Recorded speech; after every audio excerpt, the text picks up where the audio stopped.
नमस्कार साथियों, मैं अजय मिश्रा रिद्धि सिद्धि प्रवाह से आज अपनी क्लास में एक अलंकार लेकर आया हूं, जिस अलंकार का नाम है अत्युक्ति अलंकार। आप कहेंगे अचानक क्लास की पढ़ाई के मध्य ये अलंकार बीच में क्यों? हमें 3 विद्यार्थियों ने बहुत अनुरोध किया, सर नेट की परीक्षा के लिए कुछ अलंकार हैं, मैंने आपका पूरा चैनल चेक किया है, ये अलंकार नहीं है। 3-4 अलंकार के नाम आए हैं जिसको नेट ने अपने कोर्स में रखा है। कुछ अन्य परीक्षाएं जो निकट भविष्य में होने जा रही हैं उनमें भी अलंकार है। बहुत आसान अलंकार जिस मैंने अलंकार को लिया है आज, अत्युक्ति अलंकार। अत्युक्ति, ध्यान देंगे, अत्युक्ति। अगर शब्द देखें, अति और उक्ति, ये 2 शब्द हैं। इन 2 शब्दों से मिलकर बना है अत्युक्ति अलंकार। जैसे कभी हमने अन्योक्ति बनाया था, अन्य धन उक्ति, अतिशयोक्ति बनाया था, अतिशय धन उक्ति। आज आप अत्युक्ति अलंकार आपके सामने है। इस अलंकार की परिभाषा आपके सामने बोर्ड पर। काव्य में जहां किसी की मिथ्या उदारता, मिथ्या झूठी पढ़ा चढ़ा करके, जहां किसी की मिथ्या उदारता, प्रेम, सुंदरता, वीरता आदि का वर्णन हो, वहां पर अत्युक्ति अलंकार। साथियों ध्यान रखिएगा, एक अलंकार आपने और पढ़ा है, अतिशयोक्ति अलंकार। इन दोनों अलंकारों में बहुत बारीक अंतर है, जरा सा ध्यान नहीं देंगे। अगर वहां दोनों विकल्प दिए हुए हैं, अतिशयोक्ति भी दिया हुआ है, अत्युक्ति भी दिया हुआ है, तो आप भटक सकते हैं। इसलिए बड़ी गंभीर, बड़ा आसान है, इतना सहज तो हो ही नहीं सकता समझना। किसी की प्रशंसा हो, वीरता हो, प्रेम हो, वर्णन हो, और उसमें झूठी प्रशंसा की गई हो, पढ़ा चढ़ाकर प्रशंसा की गई हो, वहां पर अत्युक्ति अलंकार होता है। समझ में आ जाएगा भी आपके। आपने कई अलंकार पढ़े हैं, उनकी बात ना करके जो अतिशयोक्ति की बात करते हैं, तो अतिशयोक्ति में अब ध्यान दीजिएगा, वहां अत्युक्त तो हो गया। एक उदाहरण लेते हैं अतिशयोक्ति अलंकार का भी। आगे नदियां पड़ी अपार, घोड़ा कैसे उतरे पार, राणा ने सोचा इस पार, तब तक चेतक था उस पार। आपने अतिशयोक्ति पढ़ा है ना। एक उदाहरण दे देते हैं, हनुमान की पूंछ में लगन न पाई आग, लंका सारी जल गई, गए निशाचर भाग। ये भी आपने पढ़ा। दोनों अलंकार आपने अतिशयोक्ति में पढ़े हैं। अब आइए, राणा ने सोचा इस पार, तब तक चेतक था उस पार। हम कहते हैं बढ़ा चढ़ाकर वर्णन कर दिया गया। हनुमान की पूंछ में आग नहीं लग पाई, लंका जल गई, अतिशयोक्ति अलंकार है, बिल्कुल सही है। अत्युक्ति और अतिशयोक्ति में अंतर क्या होता है, जरा ध्यान दीजिएगा, बहुत आसान। इसमें 2 शब्द हैं, एक संभव और एक असंभव। साथियों जरा सा बारीकी समझ जाएंगे, कभी जिंदगी में गलती नहीं होगी। जहां पर बड़ाई जो की गई है, प्रशंसा जो की गई है, वो संभव है, अतिशयोक्ति है, संभव है, तब तो अतिशयोक्ति है। लेकिन अगर वो उदारता, वो प्रशंसा संभव नहीं है, तो फिर ये मानकर चलिए कि वहां पर अतिशयोक्ति नहीं बल्कि अत्युक्ति है। जहां संभव है वहां अतिशयोक्ति है। हनुमान की पूंछ में आग नहीं लग पाई थी, वास्तविकता है। लंका जल गई थी, कपड़े जलते रहे थे, हनुमान की पूंछ तक आग नहीं पहुंच पाई थी, इसलिए हनुमान की पूंछ में लगन न पाई आग अतिशयोक्ति अलंकार ही है। इसके अलावा दूसरा उदाहरण देखते हैं, राणा ने सोचा इस पार, तब तक चेतक था उस पार। स्वाभाविक है, राणा प्रताप सोचते हैं नदी आगे है, क्या होगा। इस बीच अचानक घोड़ा तेज है, उत्साही है, और वो घोड़ा भाग करके तुरंत नदी को पार कर लेता है। वहां भी संभव है। जब काम संभव होता है तब वहां पर होता है अतिशयोक्ति। लेकिन यदि असंभव है, आप कहेंगे असंभव कैसे है, जरा देखिए, एक उदाहरण देते हैं आपको। मटरू की मूछें करती हैं झाड़ू का काम। अब आप बताइए, मटरू की मूछें करती हैं झाड़ू का काम। ये मटरू कोई नाम का, इतनी बड़ी बड़ी मूछें हैं कि उसकी मूछें झाड़ू का कार्य करती हैं, अर्थात सड़क तक साफ कर देती हैं। अरे भैया, कितना भी मूछें बड़ी हो जाएं, लेकिन मानकर चलिए कि वो मूछें कभी भी इतनी नहीं होंगी कि सड़क तक पहुंचे। असंभव, यहां असंभव था, इसलिए अत्युक्ति अलंकार हुआ।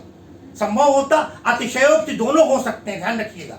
अतिशयोक्ति में संभव भी आता है और असंभव भी आता है, लेकिन अत्युक्ति में केवल केवल केवल असंभव होता है। मैं आपको दो एक उदाहरण देता हूं, ध्यान दीजिए। एक उदाहरण बड़ा प्रसिद्ध उदाहरण है बिहारी का।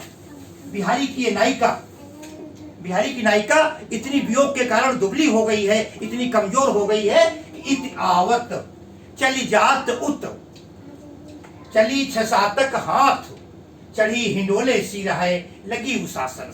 नायिका नायक के वियोग में इतनी दुबली हो गई है, इतनी दुबली हो गई है, जब वो सांस लेती है, कहते हैं चली लगी उसासन साथ, उच्छ्वास लंबी लंबी सांसें लेती है, इतनी दुबली है। कैसे? बोली इत आवत, वहां बैठी है, जो उसकी सांस आई तो यहां तक चली आती है, और जब यहां आ गई अचानक फिर सांस ली तब फिर वहां चली गई। इत आवत, अरे चली जात उत, उधर चली भी गई। कितनी दूर गई? 2 कदम 4 कदम। अरे बिहारी लिखते हैं चली 6-7 हाथ, अरे 6-7 हाथ। नायिका इधर चली जाती है, फिर उधर चली आती है, फिर इधर चली। कैसे लगता है? चढ़ी हिंडोले सी रहे, ऐसा लगता है मानो अरे ये झूले में बैठी हुई है। जिस प्रकार झूला आगे पीछे जाता है, इसकी श्वासें इसको आगे पीछे ले जा रही हैं, लगी उसासन साथ, क्योंकि उसकी उच्छ्वासें दीर्घ श्वासें, लंबी लंबी श्वासें उसके साथ हैं। असंभव था, इसलिए यहां पर होगा अत्युक्ति। एक उदाहरण और दे देते हैं आपको, बढ़िया होगा, आपको समझ में आ जाएगा। अच्छा सा उदाहरण। नायिका बहुत वियोग में परेशान है, वियोगिनी नायिका है, इतनी परेशान है, उससे किसी ने कहा गौरी की पूजा कर लो, मां पार्वती की पूजा कर लो, नायक आ जाएगा। ध्यान दें, गौरी पूजन तीय चली, क्या होता है देखें आप। गौरी पूजन, उदाहरण बहुत बढ़िया है, कम जगह मिलेगा। गौरी पूजन तीय चली,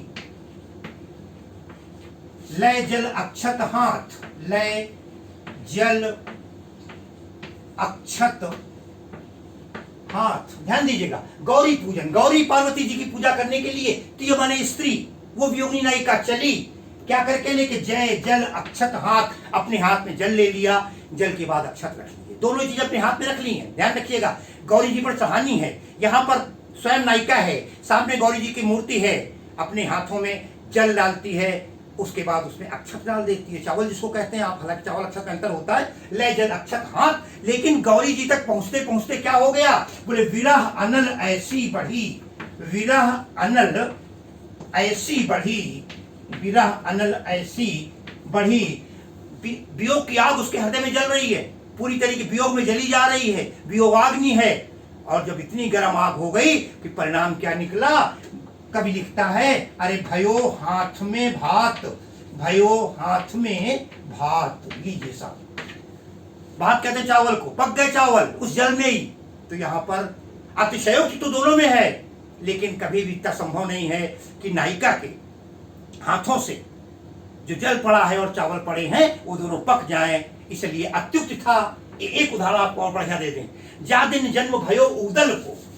अतिशयोक्ति, ध्यान रखिएगा, अतिशयोक्ति सब में होता है, लेकिन अत्युक्ति वहां पर होता है जहां पर असंभव हो। संभव है अतिशयोक्ति, ठीक है ना, असंभव है तभी अत्युक्ति होगा, लेकिन असंभव और संभव दोनों ही अतिशयोक्ति में शामिल होते हैं। अगर विकल्प में दोनों विकल्प दिए हैं तो आपको ये देखना पड़ेगा। एक उदाहरण देख लेते हैं जो मैं आपको बता रहा था, जा दिन जन्म भयो उदल को, जा दिन जन्म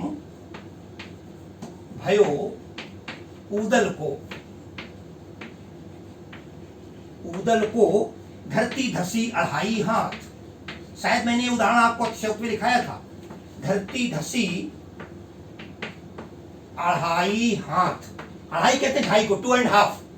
इतने बहादुर थे। आधा उदल वाली लड़ाई की कहानी आपने पढ़ी होंगी। कहते हैं जा दिन जन्म भयो उदल को, जिस दिन उदल का जन्म हुआ, क्या हुआ उस दिन? बोले धरती धसी, अरे ये धरती ही 2.5 हाथ नीचे धस गई। कल्पना कीजिए, अरे भाई मां ने गर्भ में कैसे रखा होगा। इतने बहादुर थे, इतने गरू थे, इतने बलवान थे कि उनका जन्म लेते ही उनकी वीरता को ये धरती सहन नहीं कर पाई और 2.5 हाथ नीचे चली गई। साथियों, फिर एक बात ध्यान रखिएगा, अतिशयोक्ति अलंकार और अत्युक्ति अलंकार दोनों की परिभाषा एक है, अंतर केवल इतना है, असंभव है तो अत्युक्ति और संभव है तो अतिशयोक्ति। अतिशयोक्ति में दोनों लिखे जा सकते हैं, लेकिन अत्युक्ति में दोनों नहीं लिखे जा सकते। मैं समझता हूं आपको यह अलंकार समझ में आ गया होगा।